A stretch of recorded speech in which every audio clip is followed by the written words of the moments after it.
Olá, tudo bem? Bem-vindo ao Café com Ações, nosso giro de notícias sobre informações do mercado financeiro, das bolsas de valores, de economia. Meu nome é Clóvis Faleiro, sou formado em administração de empresas, consultor empresarial, criador do canal Viver de Renda. No Café com Ações, a gente faz um giro de informações, conteúdos, todas as semanas, de terça a sexta, sempre a partir das 18 horas. É uma forma de mostrar para vocês como é possível separar o joio do trigo. Existem muitas informações na internet, na mídia em geral. Nem tudo tem utilidade. Muita coisa é absolutamente desnecessária para nós investidores. E aí você tem que ter senso crítico, você tem que se afastar do excesso de ruído e se ater apenas àquilo que realmente pode ser útil para a sua estratégia de investimentos na Bolsa de Valores. Hoje é quarta-feira, é dia também de um café com ações e, portanto, saúde a todos que estão nos acompanhando. Eu estava falando ontem sobre os benefícios do café, né? E aí é uma série de benefícios que a gente pode destacar. Mas é interessante dizer que um endocrinologista, né, o Filippo Pedrinola, ele é da Sociedade Brasileira de Endocrinologia e da Sociedade Americana também. E ele diz que a cafeína é uma das poucas substâncias naturais que ajudam a queimar calorias. Outros estudos mostram que ela pode aumentar especificamente a queima de gordura por meio da ativação do sistema nervoso simpático e pela oxidação lipídica. A substância aumenta os níveis de adrenalina no sangue e esse hormônio quebra as células de gordura, liberando-as no sangue como ácidos graxos livres, que atuam como um combustível e, portanto, melhoram a performance nas atividades físicas, conforme o estudo publicado no International Journal of Sports Nutrition e no Scandinavian Journal of Medicine and Science in Sports, ressalta o especialista. Então vale a pena o consumo do nosso café por diversos motivos, pelo prazer de apreciar uma boa bebida e também pela oportunidade que a gente tem de acelerar a queima de gorduras e de uma série de outros itens que a gente vai estar enumerando nesses próximos dias. Saúde a todos! Vamos para o nosso giro de notícias. O que é que a gente tem aqui de informação que eu gostaria de compartilhar com vocês? Todo início de ano, a gente faz um balanço do que aconteceu, né? O que foi que houve de positivo no ano que passou, né? Nessa semana em especial, eu tenho feito aí vários vídeos no Viver de Renda falando sobre minha avaliação sobre 2020, as valorizações, as empresas que mais valorizaram, empresas que andaram de lado, que perderam, né? Dando minha opinião sobre o que houve no ano que passou e já sinalizando um pouco as lições aprendidas, porque essas lições a gente tem que carregar elas para esse ano novo, tem que utilizar essas lições para performar ainda melhor 2021. Portanto, não sei se vocês assistiram os vídeos de segunda, terça, né? Vale a pena estar acompanhando todos os vídeos que a gente faz, tanto no Viver de Renda como aqui no Café com Ações. Muito bem, o que é que a gente vai falar aqui sobre 2021? O que esperar da Bolsa de Valores em 2021? Saindo diversas matérias sobre esse assunto nos mais diversos órgãos, né, no Estado de São Paulo, Folha, Exame, Infomoney, BBC. O assunto dos primeiros dias do ano, chovem as notícias sobre análise do que esperar para o ano que vem, né? E senso comum da grande maioria das casas de análise, das corretoras, dos bancos, senso comum entre eles, precificar a Bolsa de Valores, variando para chegar em dezembro de 2021, variando entre 120 mil pontos e 140 mil pontos. Então essa é a faixa que está sendo precificada a Bolsa para dezembro de 2021, para o final desse ano. 120 mil pontos, que a gente anda batendo na porta dos 120 mil pontos, né? E até 140 mil. O Santander está falando em 135 mil pontos, o JP Morgan 134 mil pontos, o Banco Safra 131 mil pontos, a XP cravou 130 mil pontos, o Bradesco também 130 mil, Bank of America 130 mil, BB Investimentos, que é o Banco do Brasil, 130 mil, Goldman Sachs 125 mil e Morgan Stanley são os mais conservadores. O Goldman Sachs 125 mil e o Morgan Stanley 120 mil. A média, portanto, aponta uma projeção da Bolsa chegar no final do ano em 130.666 pontos, uma alta de 9,79%. Aí me pergunto, o que é que você acha? Vamos lá, porque eu não gosto de ficar em cima do muro. O que é que eu acho? Eu acho que 2021 ele vai ser um ano impactado por uma série de coisas. E ele vai ser um ano com dois momentos distintos, né? O primeiro semestre e o segundo. O que é que a gente poderia destacar? O primeiro semestre a gente vai ter, vamos dizer assim, uma profusão de notícias e de preocupações envolvendo aí o quê? As vacinas, a eficácia das vacinas, a produção das vacinas contra o coronavírus, a vacinação, a capacidade de produção da indústria farmacêutica para que essa vacinação cresça, né? Já existem mais de 50 países vacinando, mas a gente tem uma escala populacional gigantesca, né? Então vamos estar vendo aí esses efeitos. Por exemplo, o Reino Unido está já vacinando desde dezembro, só que o primeiro-ministro está por anunciar aí medidas mais restritivas, porque o número de casos cresceu bastante lá.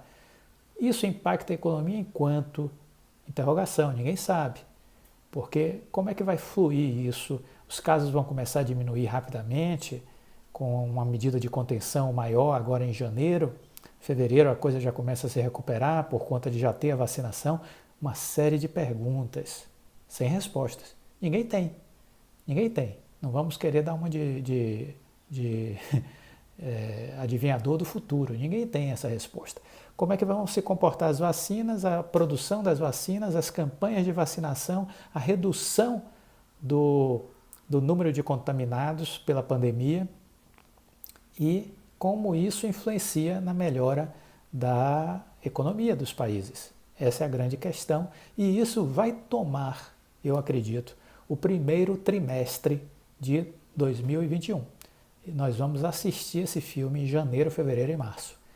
Isso, ao meu ver, vai gerar alguma instabilidade emocional no mercado financeiro.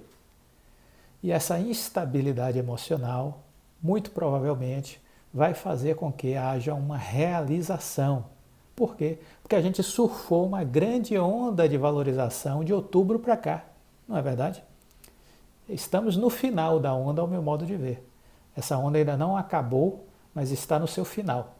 Está no seu trecho final, essa onda de valorização das bolsas do mundo inteiro. Então eu acho que vai coincidir esse aumento de estresse, de preocupação, desses 3 meses que a gente tem pela frente, envolvendo aí vacinas, vacinação, pandemia, medidas restritivas, impactos na economia. Isso vai, ao meu modo de ver, provocar uma realização um pouco mais aguda nas bolsas de valores do mundo inteiro. É o que eu enxergo pela minha experiência de 15 anos. Eu vou fazer 15 anos na bolsa. Então é isso que eu estou imaginando que vai acontecer nesse primeiro trimestre do ano. Acredito que esses efeitos poderão diminuir no segundo trimestre de 2021. Esses efeitos mais estressantes, vamos dizer assim. Mas ainda estarão na agenda dos investidores. A recuperação da economia mundial, eu acredito que ela começa a ganhar um pouco mais de tração no segundo trimestre e muito mais tração no segundo semestre de 2021, na segunda metade do ano, né? O que conta a favor desse processo de recuperação? Conta a favor que os bancos centrais do mundo inteiro despejaram trilhões de dólares, foram mais de 20 trilhões de dólares despejados nas economias do mundo inteiro, né? Há um excesso de liquidez. Esse excesso de liquidez procura naturalmente oportunidades. E os investidores procuram oportunidades no mundo inteiro, porque hoje é tudo via internet, né? Você dá uma ordem de compra, de venda, você procura oportunidades em todo o mundo. Você não fica, não, só vou investir nos Estados Unidos, só vou investir na Europa, só vou investir no Brasil. Não, você tem a oportunidade de investir em qualquer parte do mundo. Então as pessoas começam a procurar bons investimentos. Os mercados emergentes estão no olho, vamos dizer assim, no radar dos grandes investidores. Por quê? Porque os grandes bancos de investimentos americanos, todos, sem exceção, colocaram os bancos emergentes para esse ano na linha de estudo, na linha de possibilidade de investimento, porque acreditam numa retomada melhor das economias dos países emergentes. Então está todo mundo de olho nos países emergentes. Excesso de liquidez, inflação baixa no mundo inteiro, inflação baixa, juros próximo de zero ou juros negativos. Em alguns países continuam com juros negativos, ok? E aí vocês poderiam me dizer, bom, mas esses países aumentaram suas dívidas, eles estão super endividados, essa dívida pública desses países não vai explodir? O que é que eu acho? Eu acho que, baseado no que a gente viu na crise de 2008, que eu vivi de perto, porque eu estava dentro dela, né? Eu quebrei na bolsa nesse período, o que foi que o mundo aprendeu a fazer naquele ano de 2008? Inundar os mercados com dinheiro, entendeu? Aumentar o endividamento dos bancos centrais, dos governos, para salvar o mundo, para salvar a economia. Repetiram o mesmo receituário agora, na pandemia. Os sinais de recuperação são muito mais rápidos nessa crise do coronavírus do que na crise de 2008. Na crise de 2008 a coisa demorou de 2 a 3 anos para se ajustar, né? Agora é quase uma recuperação em V que a gente está assistindo em boa parte dos países. Então, no meu modo de ver, essa é uma crise mais fácil de ser administrada do que foi a de 2008. Sobretudo porque a crise de 2008 foi dentro do sistema financeiro, né, que sustenta a economia mundial. E aí a coisa vamos dizer assim, a doença estava lá dentro. Você teve que tratar essa doença que estava dentro do sistema financeiro mundial. E agora não, agora a doença é um vírus que provoca, né, uma série de problemas na humanidade inteira, que gera o distanciamento social para economias, mas que nós estamos agora no estágio já de 3 vacinas aprovadas, né? Temos a vacina da Pfizer, temos a vacina da Moderna já aprovada nos Estados Unidos, na Europa, e agora o Reino Unido já aprovou a da AstraZeneca, que é a vacina da Oxford, da Universidade de Oxford, né? Então já temos 3 vacinas aprovadas, e ainda tem a vacina russa, que não foi ainda homologada pela comunidade científica internacional, mas foi homologada pelo país, né? Pela Rússia. Então, podemos aí dizer que temos de 3 a 4 vacinas homologadas que estão tratando do problema. Então é isso que eu entendo, que você tem aí uma possibilidade de retomada, de recuperação bem interessante. Essa retomada da economia vai mexer com commodities, está todo mundo falando sobre isso, né? Petróleo, minério de ferro, os produtos agrícolas, né? Tudo isso vai ter uma demanda de consumo maior nesse ano. Isso vai favorecer uma alta desses ativos aí, né? Caso a depreciação do dólar é uma coisa que deve acontecer no mundo por conta da questão da oferta e da procura, né? Então, a moeda americana ela tende a ter uma depreciação por conta de uma recuperação das outras moedas, né? Isso pode acontecer aqui no Brasil também. Vai depender, que aí a gente abre um parêntese para o Brasil, que o Brasil tem uma problemática que ele precisa encontrar uma solucionática. Não é? O Brasil tem uma problemática que é a seguinte: os investidores estão olhando para o Brasil e estão querendo aportar recursos no Brasil, mas se questionam, vale a pena? O que é a chave para o valer a pena da entrada dos recursos no Brasil? Que o equilíbrio fiscal seja respeitado, seja bem negociado entre o Congresso Nacional e o governo federal, né? E os governos dos estados e dos municípios também. Você não pode querer continuar gastando mais do que você arrecada. Então tem que se armar uma equação de sustentabilidade do endividamento da máquina pública. Isso passa pelo respeito ao teto dos gastos públicos. Isso passa por uma série de reformas que o Brasil precisa empreender. Reforma tributária, reforma administrativa, autonomia do Banco Central, privatizações. Tudo isso é essencial para o controle do endividamento brasileiro. Ok? A PEC emergencial e por aí vai. Então, há uma série de coisas, uma agenda enorme, extensa, que é da época do governo Temer, que não conseguiu avançar por conta do Joesley Day, que foi uma bomba que jogaram para paralisar o governo Temer, né? E aí, depois disso, o que é que a gente assistiu nos 2 anos do governo Bolsonaro, né?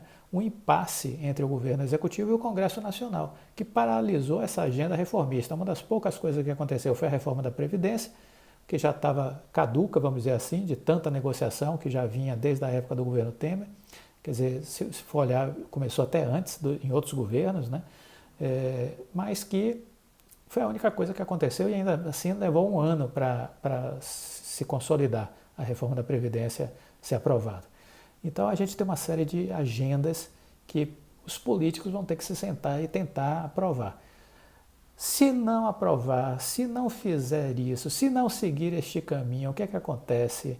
O dólar pode ir a R$6, fácil, R$6, e lá para cima. E aí significa o quê? Que a nossa economia está frágil. Se o dólar subir, significa que a economia brasileira não merece confiança. Então a gente tem que estar olhando cá para dentro para essa circunstância do impacto da política na economia brasileira, certo? De modo geral, eu lhe diria a vocês o seguinte, que eu acredito numa bolsa chegando aí nessa faixa dos 130 mil pontos. Eu acho possível, né? E aí existem boas oportunidades.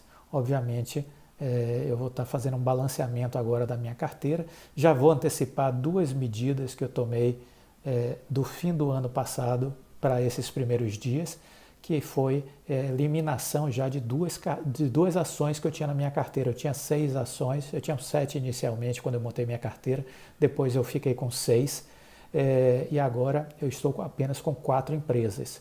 Eu vendi a Via Varejo e vendi a JHSF. Foram 2 ações que eu tirei da minha carteira. Então eu estou com 4 ações, a Oi, a Magazine Luiza, a PetroRio e a Azul. São as 4 ações que eu tenho hoje em carteira. Estou estudando, analisando possibilidades e oportunidades. Nesse período agora é o período que eu estudo, que eu tento tomar um posicionamento e dessa feita, possivelmente eu terei uma ação, pelo menos uma ação nos Estados Unidos, entendeu? Botando já um pé no mercado americano. Bom, esse foi o nosso Café com Ações de hoje. Espero que vocês tenham gostado. Deixe o like, nos acompanhe, compartilhe com os amigos. Nos vemos na quinta-feira para falar também sobre Bolsa de Valores, notícias, informações e sobre os investimentos de uma maneira geral. Um abraço e até a próxima. Tchau.